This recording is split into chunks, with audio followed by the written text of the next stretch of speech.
Bonjour ou bonsoir à tous, suivant l'heure à laquelle vous regarderez cette vidéo, c'est votre présentateur de l'émission Chronique Paranormale, John Sinclair. Aujourd'hui, dans cet épisode 40, l'équipe Elistar et moi-même avons décidé de vous raconter l'histoire du paquebot Queen Mary. C'est en septembre 1934 que fut lancée la construction du paquebot nommé Queen Mary.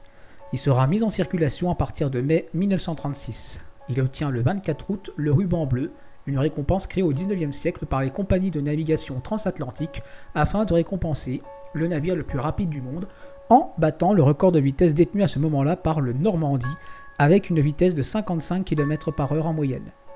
En 1937, le ruban bleu fut récupéré à nouveau par le Normandie avant finalement de le reperdre en août 1938 face à son rival, le Queen Mary, récompense qu'il conservera d'ailleurs jusqu'en 1952. L'arrivée de la Seconde Guerre mondiale obligea l'immobilisation du Queen Mary sur les quais de New York en compagnie de d'autres navires tels que le Normandie et le Queen Elizabeth, afin de participer à la libération de l'Europe du joug nazi. Il fut alors par la même occasion reconverti en navire de transport des troupes afin de se diriger vers le Royaume-Uni.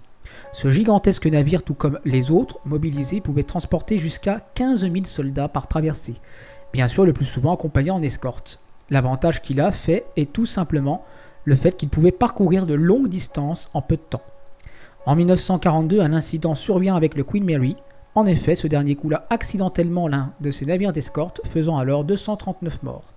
Malgré ces lourdes pertes, il était important pour eux de ne pas se faire repérer par les sous-marins allemands surveillant la zone et de continuer le but de leur mission sans porter secours aux éventuels survivants. À la fin de la Seconde Guerre mondiale, le Queen Mary devient l'un des navires de transport de passagers les plus dominants du trafic transatlantique, tout comme le Queen Elizabeth.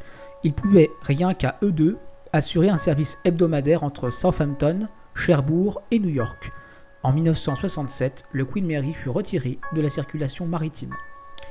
C'est en 1980, le 1er septembre, que Jack Rather, dirigeant de la Rather Company, achète le Queen Mary ainsi que les propriétés aux alentours de ce dernier. À la mort de Jack Rather en 1984, Walt Disney racheta le 21 janvier 1988 les biens immobiliers de la Rather Company, dont fait partie le navire pour une somme avoisinant les 152 millions de dollars, permettant à la société d'éponger ses dettes d'un montant de 89 millions de dollars. L'objectif pour le célèbre patron de studio de dessin animé était de faire du Queen Mary un complexe hôtelier afin d'accroître son chiffre d'affaires.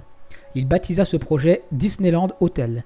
Par la suite, un parc à thème fut annoncé en projet et devait porter le nom de Disney Sea.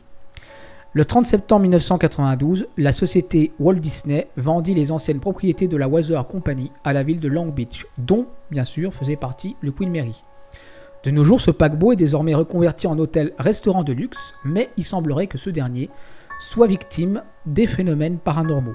Rien d'étonnant quand on sait que ce navire a participé à la Seconde Guerre mondiale et qu'il y a eu probablement de nombreux morts en son sein. On va découvrir bien entendu ensemble ces manifestations. Alors, parmi ces nombreuses manifestations surnaturelles qui ont pu être relevées sur le Queen Mary, on peut bien sûr signaler des bruits de pas, des pleurs d'enfants, des odeurs inexpliquées ainsi que des apparitions. Tout a été décrit dans les moindres détails par les membres du personnel travaillant à bord du navire.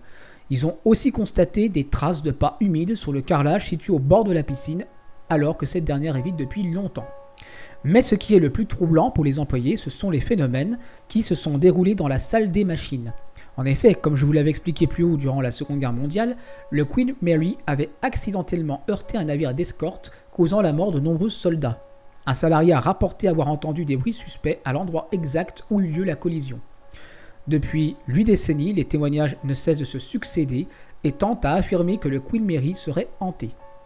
Afin de confirmer la potentielle hantise du lieu, plusieurs enquêteurs spécialisés dans le paranormal ainsi que des passionnés de l'étrange ont mené des recherches à ce sujet. Ce que nous pouvons en conclure sur le Queen Mary est que ce dernier semble tirer avantage de sa situation concernant son hantise. En effet, des visites de nuit sont organisées afin que les passagers du navire puissent tenter d'entrer en contact avec les entités et espérer obtenir des PVE. C'était votre présentateur de l'émission Chronique Paranormale, John Sinclair. À très bientôt.